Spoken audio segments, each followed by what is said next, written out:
Hello students, this will be the part third of your 8th class history 7th chapter non-cooperation movement. So अगर आपने part first and part second नहीं देखी है तो इस video के एंड होते ही पार्ट फर्स्ट और सेकंड आपको मिल जाएगा. तो अभी तक के पार्ट सेकंड में हमने एंड किया था कि Gandhi ji was arrested and Gandhi ji first suspended the non cooperation movement because of that non cooperation movement turn into a violent movement. And जबकि गांधी जी का पूरा टोटली सत्याग्रह मूवमेंट डिपेंड था नॉन वायलेंस पर. That we count that the Chauri Chaura incident took place and in Gorakhpur district on a peaceful procession at Chauri Chaura the British police fired on and British police ने उन पे firing कर दी. तो उसका revenge लेने के लिए, उसका बदला लेने के लिए उनके रिश्तेदारों ने उस पुलिस स्टेशन को आग लगा दी जहाँ पे 22 पुलिस वाले जल के मर गए. तो फिर गांधी जी को ही भी अरेस्ट कर दिया गया. And Gandhi ji also on the same time Gandhi ji has written the anti national articles in the young India. तो यंग इंडिया नाम का जो न्यूज़पेपर था वो गांधी जी ने स्टार्ट किया था. अब यहाँ पर एंटी नेशनल, एंटी वर्ड कभी भी आया, एंटी मतलब ऑपोजिट. अब नेशनल तो गांधी जी तो देशभक्त थे, लेकिन ये एंटी नेशनल मतलब अंग्रेज उसे कह रहे थे एंटी नेशनल. ये इन्होंने आर्टिकल जो लिखा था वो अंग्रेजों के खिलाफ लिखा था, राइट. तो दैट्स वाई वहाँ की जो, क्योंकि उस वक्त ब्रिटिश गवर्नमेंट थी तो वो गांधी जी को ट्रायल में सेंटेंस कर दी, 6 साल की जेल की सजा सुना दी थी. But later on the grounds of ill health Gandhi ji was release.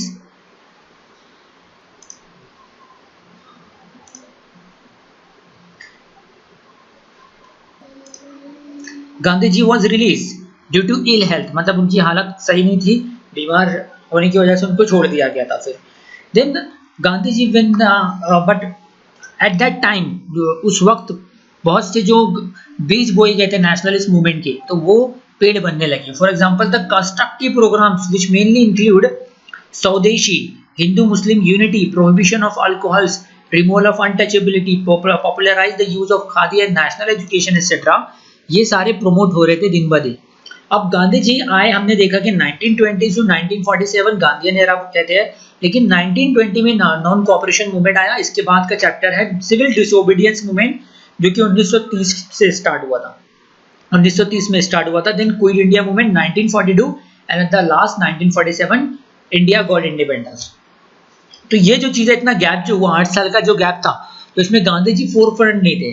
Gandhi जी को बहुत हर्ट हुआ, जो कि क्योंकि सत्याग्रह मूवमेंट उनका टोटली डिपेंड था नॉन वायलेंस पर, पीसफुली था, सच के साथ रहना, लेकिन वो वायलेंट हो गया था, तो इसलिए गांधी जी ने इतने आगे नहीं थे. लेकिन उसी दौरान जो बड़े बड़े काम हुए, जैसे कि स्वदेशी है, खुद की चीज़ें यूज़ करना, फॉरेन चीज़ों का बायकॉट करना, क्योंकि उस जमाने में फॉरेन क्लोथ का बहुत मांग था, एंड उसकी जगह खादी क्लोथ यूज़ करना, नेशनल एजुकेशन एंड जो अनटचेबिलिटी वगैरह थी उसको रिमूव कर दिया गया सोसाइटी से.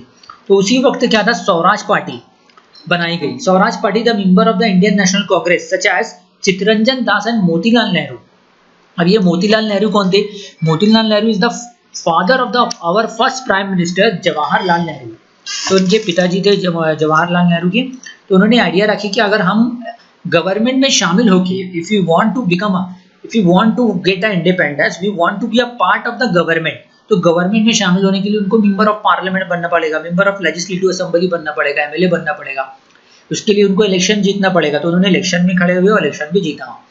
So in 1922 the Swaraj Party was established and in 1923 many members of Swaraj Party were elected in the Central Legislative Assembly and Provincial Legislative Assembly. अब ये सेंट्रल क्या है, जैसे कि आज central government, Modi government is a central government, और हर एक राज्यों में स्टेट गवर्नमेंट है. तो उस जमाने में स्टेट गवर्नमेंट को प्रोविंशियल गवर्नमेंट कहते थे. दिस प्रोविंशियल गवर्नमेंट, जैसे कि आज महाराष्ट्र में बीजेपी गवर्नमेंट नहीं है, महाराष्ट्र में कांग्रेस, शिवसेना, एनसीपी की अलायंस गवर्नमेंट है. तो मदन मोहन मालवीय, लाला लाजपत राय, एनसी लेकर वगैरह उनके लीडर थे. When the political movement in the country come down, then the fight, उस वक्त जबकि कोई नेशनलिस्ट मूवमेंट नहीं था, नॉन कोऑपरेशन मूवमेंट जो था नेशनलिस्ट मूवमेंट था पूरा ऑल ओवर इंडिया में, तो उस वक्त ये सारे लीडर गवर्नमेंट में शामिल होके अंग्रेजों के साथ फाइट कर रहे थे रूल एंड रेगुलेशन के जरिए.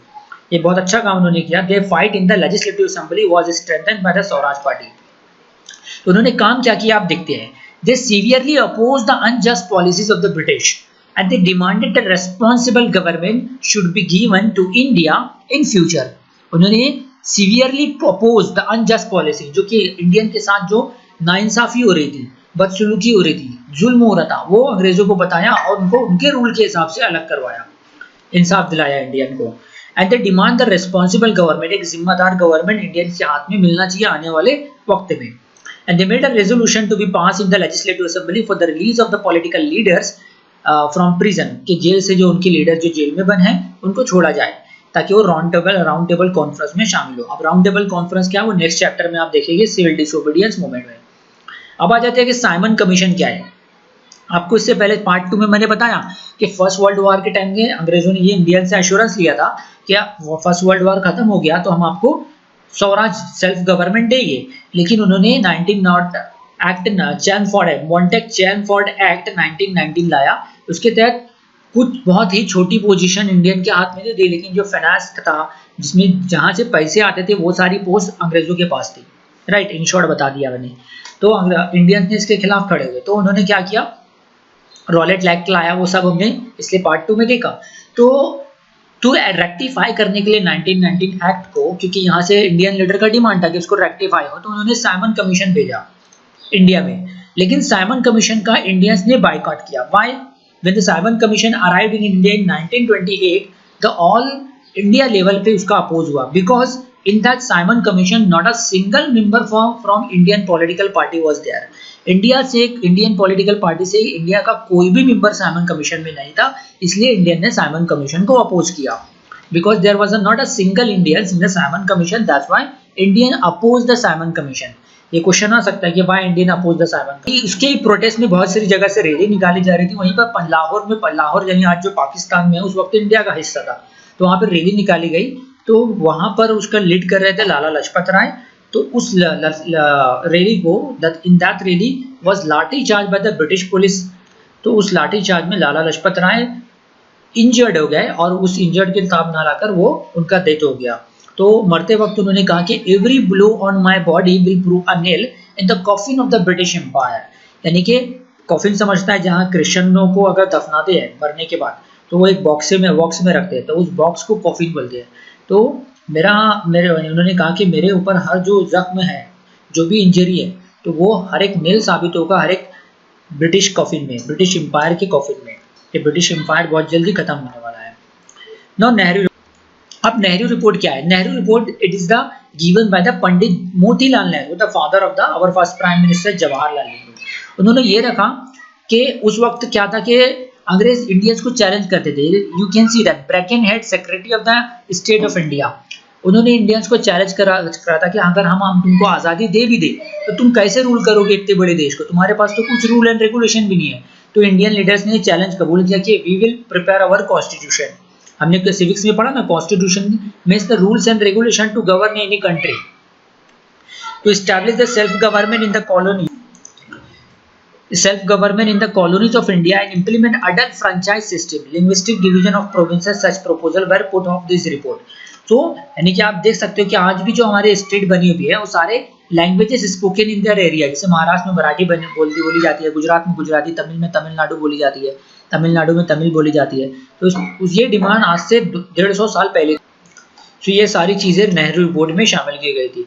By the end of the year 1929 an indication was given that Nehru report is not accepted। तो उन्होंने एक रिपोर्ट तैयार की, सारी डिमांड है कि अडल्ट फ्रेंचाइज दिया जाए, मतलब कि हर जो अडल्ट है उनको वोट देने का राइट दिया जाए, और लिंग्विस्टिक डिवीजन ऑफ प्रोविंसेस के लैंग्वेजों के हिसाब से स्टेट बनाए जाए। ये सारी डिमांड उन्होंने रखी। पता कहते हैं सिविल, अगर तो उन्होंने ये डिमांड रखी कि अगर नेहरू रिपोर्ट अगर एक्सेप्ट नहीं की गई तो we will start the civil disobedience movement, that will be the next chapter. तो अंग्रेजों ने ये डिमांड उनकी एक्सेप्ट नहीं की, तो उन्होंने, हम देखेंगे कि next chapter will be the civil disobedience movement. Now demand of the Purna Swaraj. The Purna word you know, the Purna means the complete Swaraj मतलब इंडिपेंडेंस, मतलब the complete independence, right.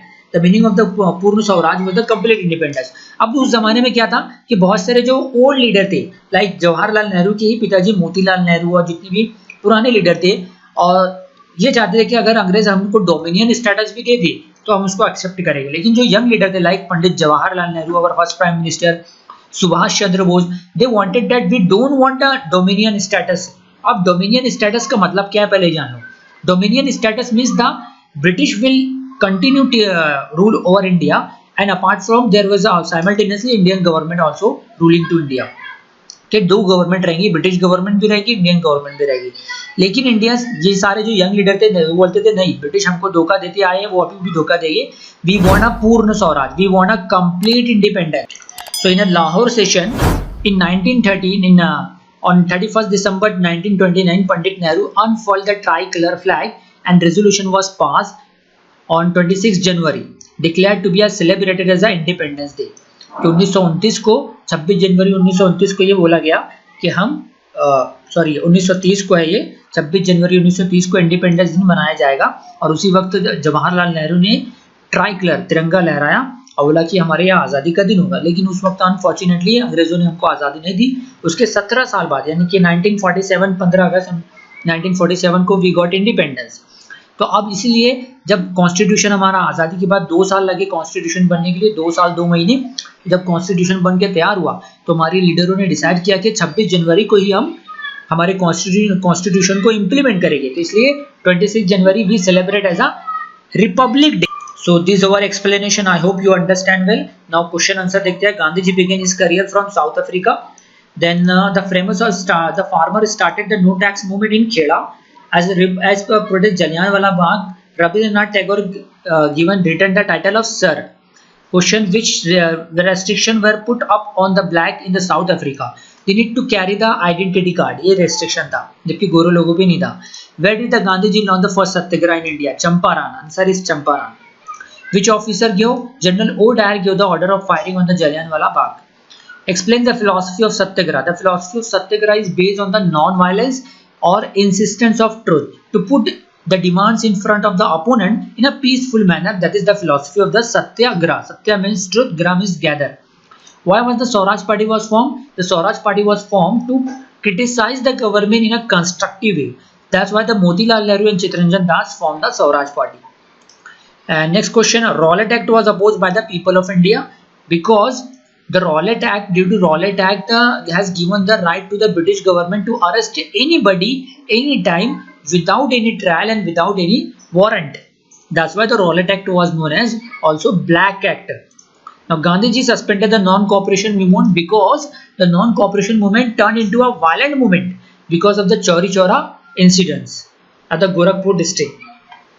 Next question, the Indians boycotted the Simon Commission because there was not a single Indian members in the Simon Commission. That's why Indian boycotted the Simon Commission. Of Khilafat movement was started in India. Already I explained in the part 2 of this video. You can watch that video. Link दी हुई है. So I hope you understand. And अगर आपको पसंद आई video तो जरूर इसे like करो और ज़्यादा से ज़्यादा शेयर कर सो ताकि more and more students will be benefited. Description में एक लिंक दी हुई है. Click on the following link to download the answers of this chapter. तो इसके आंसर्स वहां पे लिखे हुए हैं.